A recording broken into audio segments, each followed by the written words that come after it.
So, are you a haggler or a winner? That's sort of what the discussion of today is going to be. And it comes to the fact that when you're buying a property, there are certain things that you have the ability to negotiate. And when you're selling a property, understand that there's certain things the buyers can ask for when you're in the process of purchasing or selling a home.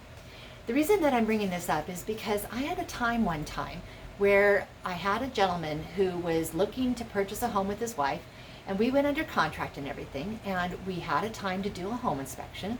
So we did a home inspection, and at the time of the end of the home inspection, he says, you know what, if they fix everything that was wrong with this house on the home inspection, then I'll buy the house. And I'm like, you know what, Caesar, that's not normally what these inspections are for. These inspections are customarily to assist in doing what's called health and safety. So a good home inspector is going to find a lot of things, because a seller, even though they live in a home, may or may not think about it. Think about just the fact that, you know, you might have something going on with your house that you don't even know about or think about. You just deal with it, like a quirky light switch or a stove that you light with a match or something like that, whether it be a rental or a home that you're owning. So anyway, back to Caesar. So see, we found a whole bunch of different little things. And what I think the biggest thing was is that it had a ceiling that had a scrape on it at the top of the ceiling. And so he says, I says, you want everything fixed? He says, everything. I says, even the ceiling fixed? He says, even the ceiling fixed. And I says, well, Caesar, we can't guarantee that it's done well, because, you know, patching a ceiling scratch could sometimes make it look worse. He says, I don't care. He says, if I don't get everything fixed, I won't buy this house.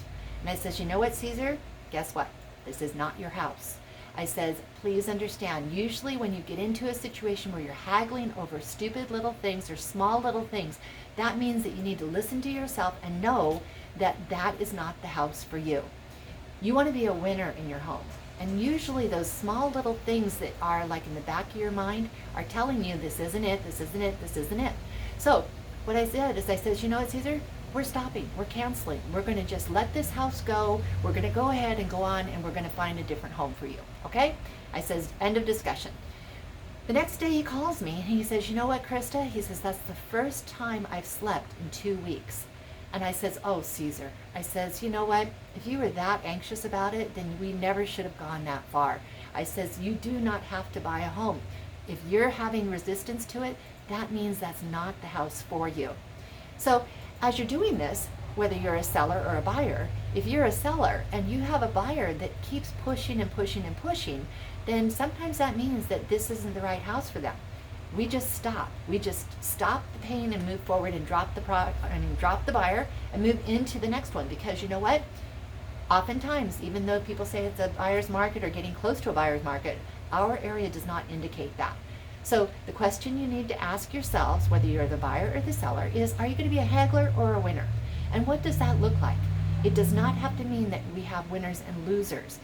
Usually in negotiation, everybody wins in some way. So that is the tip and topic of the day, and this is called Krista. Just a reminder, we are doing our homebuyer seminar this afternoon at 5 o'clock at First American Title in Santa Maria, California, and we'd love to have you. We've got some spaces left, so please feel free to give us a call or send us an email.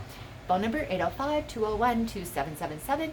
Email callkrista@gmail.com. That's call with a C, Krista with a K, @gmail.com.